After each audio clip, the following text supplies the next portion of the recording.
అందరికీ నమస్తే. ఉమ్మడి ప్రకాశం జిల్లా రాజకీయాలు కొంచెం ప్రత్యేకం, కొంచెం డిఫరెంట్ స్టైల్ ఆఫ్లో ఉంటాయంటూ ఎటువంటి సందేహం లేదు. అయితే 2014, 2019, 2024లో పార్టీ సింబల్ తరపున ఉమ్మడి ప్రకాశం జిల్లాలో అంటే తెలుగుదేశం పార్టీ తరపున కంటిన్యూగా గెలుస్తున్నటువంటి వ్యక్తులు ఇద్దరు వ్యక్తులు. మొదటిది పచ్చూరు నియోజకవర్గం నుంచి ఏలూరు సాంబశివరావు గారు, రెండోది కొండేపి నియోజకవర్గం నుంచి డోలా శ్రీ బాలవీరాంజనేయ స్వామి గారు. సో వీళ్ళిద్దరూ అంటే కొండేపి రిజర్వ్డ్ స్థానం, పచ్చూరు జనరల్ అన్నమాట. సో ఈ రెండు కూడా 14లో టీడీపీనే గెలిచింది, 19లో టీడీపీనే గెలిచింది, 24లో కూడా టీడీపీనే గెలిచింది.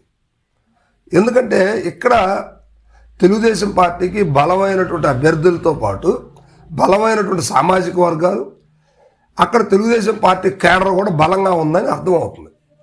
మరి జగన్మోహన్ రెడ్డి గారికి 2019లో 151 సీట్లు వచ్చినప్పుడు కూడా అక్కడ తెలుగుదేశం పార్టీ గెలిచింది.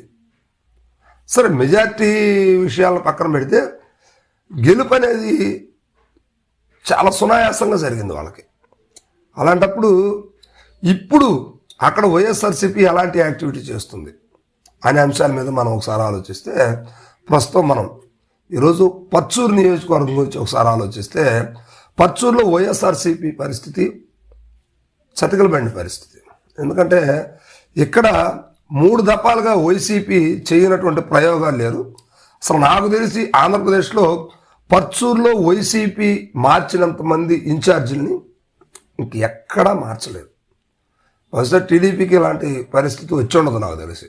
సో ఇక్కడ మొన్న ఎన్నికలకు పోటీ చేసి ఓటమి పాలైనటువంటి ఎడం బాలాజీ గారు కావచ్చు, ఆయనకు ముందు రామనాథ్ బాబు గారు కావచ్చు, ఆయనకు ముందు ఆమంచి కృష్ణమోహన్ గారు కావచ్చు, ఆయనకు ముందు మరలా రామనాథ్ బాబు గారు కావచ్చు, ఆయనకు ముందు భరత్ గారు కావచ్చు. సో వీళ్ళందరూ కూడా వైసీపీ తరఫున కంటెస్ట్ చేస్తూ ఇన్ఛార్జిగా బరిలోకి దిగుతున్నారు, బ్యాక్ అవుతున్నారు. ఈ సందర్భంలో ఇదంతా కూడా ఏలూరు సాంబశివరావు గారికి కలిసి వచ్చిన పరిస్థితి. సో ఇక్కడ బలమైనటువంటి నాయకుడు ఆమంచి కృష్ణమోహన్ గారి చీరాల నుంచి, అంటే చీరాల్లో కరణం గారితో డిస్టర్బెన్స్గా ఉంది. ఇక్కడ ఎందుకు ఇద్దరు ఒకే పార్టీలో ఉన్నారు కాబట్టి ప్రస్తుతానికి మీరు పచ్చూరు వెళ్ళండి అని చెప్పేసి పంపించడం, ఇష్టం లేనటువంటి ప్రాంతానికి ఆయన పంపించినా కూడా ఆయన కొన్నాళ్ళ పాటు ఉండి మళ్ళా నాకు చీరాలే కావాలంటే అని చెప్పేసి నాకు పచ్చూరు అవసరం లేదని వదిలేశారు. సో ఈ తరుణంలో తప్పనిసరి పరిస్థితుల్లో ఎవరో ఒకరు కావాలి కాబట్టి ఎడం బాలాజీ గారిని తీసుకొచ్చారు. పార్టీ యాక్టివిటీ బలంగా చేసినప్పటికీ ఎన్నికల్లో ఘోర పరాజయం చూడాల్సిన పరిస్థితి వచ్చింది. ఇక్కడ యాజిటీస్గా మరలా ఏలూరు సాంబశివరావు గారు మరోసారి గెలవడం జరిగింది. సో ఇవన్నీ కూడా వైసీపీ తప్పిదాలని చెప్పుకోవచ్చు. అయితే ఏలూరు సాంబశివరావు గారు తెలుగుదేశం పార్టీలో ఇప్పటికి 3 సార్లు పార్టీ సింబల్ నుంచి పార్టీ కోసమే పనిచేసి గెలిచారు. అది కూడా కాక గతంలో ఈయన దగ్గుబాటి వెంకటేశ్వరరావు గారిని కూడా ఓడించారు.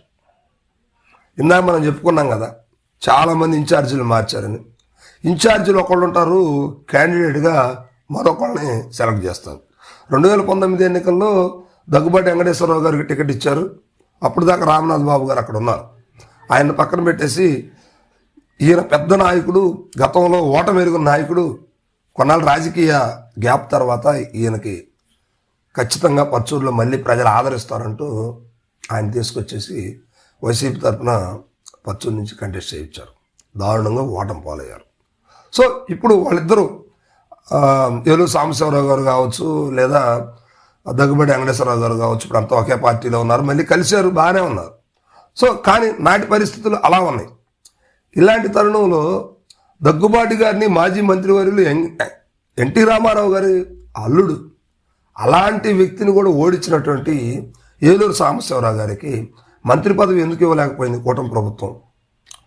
ఇప్పుడు అద్దంకి నియోజకవర్గంలో గొట్టిపాటి రవికుమార్ గారు ఉన్నారు. ఇప్పుడు ఆయన 5 సార్లు వరుసగా గెలుస్తూ వచ్చారు. మాటూరు నుంచి గెలిచారు, అద్దంకి వచ్చి ఇప్పుడు 4 సార్లు గెలిచారు. అయితే పలు పార్టీల నుంచి గెలిచారు. కాంగ్రెస్ పార్టీ నుంచి, వైసీపీ నుంచి, తెలుగుదేశం పార్టీ నుంచి 2 సార్లు మాత్రమే గెలిచారు. కానీ పార్టీ కోసం బలంగా పనిచేసినటువంటి నాయకుడు, ఓటమెరుగు నాయకుడు కనుక ఆయనకి ఇప్పుడు మంత్రి పదవి ఇచ్చారు. కానీ సెకండ్ పేజ్లో అయినా రెండోసారి అయినా కూడా ఏలూరు సాంబశివరావు గారికి మంత్రి పదవి ఎందుకు దక్కదు? పార్టీ సింబల్ నుంచి ఎట్ ఎ టైం 3 సార్లు గెలిచినటువంటి వ్యక్తి, అదే 3 సార్లు రిజర్వ్డ్ కాన్స్టిట్యూన్సీ నుంచి గెలిచినటువంటి డోలా శ్రీ బాలవీరాంజనేయ స్వామి గారు ప్రస్తుతం మంత్రిగా ఉన్నారు. 2 సార్లు పార్టీ మీద గెలిచినటువంటి రవికుమార్ గారు మంత్రిగా ఉన్నారు. మరి ఏలూరు సాంబశివరావు గారు ఎందుకు మంత్రి కాలేకపోయారు? ఏ శక్తులు అడ్డుకుంటున్నాయి, ఎవరు అడ్డుకుంటున్నారు, ఎందుకు ఇవన్నీ జరుగుతున్నాయి అనేది ఇప్పుడు పచ్చూరులో బాగా చర్చ నడుస్తూ ఉంది. ఎందుకంటే 3 సార్లు పచ్చూరులో ఎవరు కూడా కంటిన్యూగా గెలిచినటువంటి పరిస్థితి లేదు. గతంలో ఎవరన్నా గెలిచినా కూడా 1 లేదా 2 సార్లు గెలిచినటువంటి వ్యక్తి లేదు. జనరల్గా పచ్చూరు ఎవరైనా కూడా ఒక్కసారి గెలిచిన తర్వాత పక్కకు పంపించేస్తారు. అది ఏ గవర్నమెంట్, అప్పుడు గతంలో కాంగ్రెస్ కావచ్చు లేదా తెలుగుదేశం కావచ్చు, ఎవరైనా కూడా. కానీ 3 సార్లు కంటిన్యూగా గెలుస్తూనే ఉన్నారు సాంబశివరావు గారు. మరి ఎందుకు ఆయనకు మంత్రి పదవి ఇవ్వట్లేదు? ఏం జరుగుతుంది? సో ఇలాంటి అంశాలన్నీ కూడా పచ్చూరులో ఏలూరు సాంబశివరావు గారు చుట్టూ తిరుగుతూ ఉంది. ఎందుకంటే చాలా మృదు స్వభావి, మంచి వ్యక్తి. అందుకే బయట పార్టీ వాళ్ళు కూడా ఆయనకు సపోర్ట్ చేస్తున్నారనే మాటలు కూడా వినిపిస్తుంది. మరి ఇలాంటి వ్యక్తికి అధిష్టానం ఎందుకు మంత్రి పదవికి సహకరించట్లేదు అనేది ఇప్పుడు చర్చ అనమాట. అయితే ఈయన పేరు పక్కన పెట్టేసి నెక్స్ట్ మంత్రి పదవి జాబితాలో దామచర్ల జనార్దన్ గారు ఉన్నారు, లేకపోతే ఇంకొక వ్యక్తి ఉన్నాడు అనే పేర్లు కూడా వస్తున్నాయి. కానీ ఏలూరు పేరు మాత్రం రావట్లేదు. ఎందుకు కారణం? లోకేష్ గారితో విభేదాలా, లేకపోతే చంద్రబాబు నాయుడు గారితో విభేదాలా? క్లారిటీ లేదు. కానీ చంద్రబాబు నాయుడు గారు ప్రకాశం జిల్లాలో చీరాల ప్రాంతం, పచ్చూరు ప్రాంతానికి ఎక్కువ సార్లు ఆయన మీటింగుల కోసం వచ్చారు. మరి ఎక్కువ సార్లు వచ్చినప్పుడు కూడా మరి ఆయన క్యాపబిలిటీ అర్థం కావట్లేదా? ఎందుకు ఇలా చేస్తుంది, ఎందుకు ఈ వివక్ష అనేది ఇప్పుడు ఏలూరు అనుచరుల్లో బాగా నలుగుతున్నటువంటి చర్చ అనమాట. సో మొత్తం మీద నెక్స్ట్ అయినా కూడా ఏలూరుకి మంత్రి పదవి దక్కాలని చెప్పేసి పచ్చూరు నియోజకవర్గ ఆయన అభిమానులందరూ కూడా కోరుకుంటున్నారు. ప్రధానంగా చెప్పుకోవాల్సింది ఏంటంటే ఓటమెరుగని నాయకుడిని కూడా ఓడించినటువంటి ఘనత ఏలూరు ఖాతాలో ఉంది. మరి అలాంటప్పుడు ఏలూరు సాంబశివరావు గారిని గుర్తించాలి కదా. So thank you.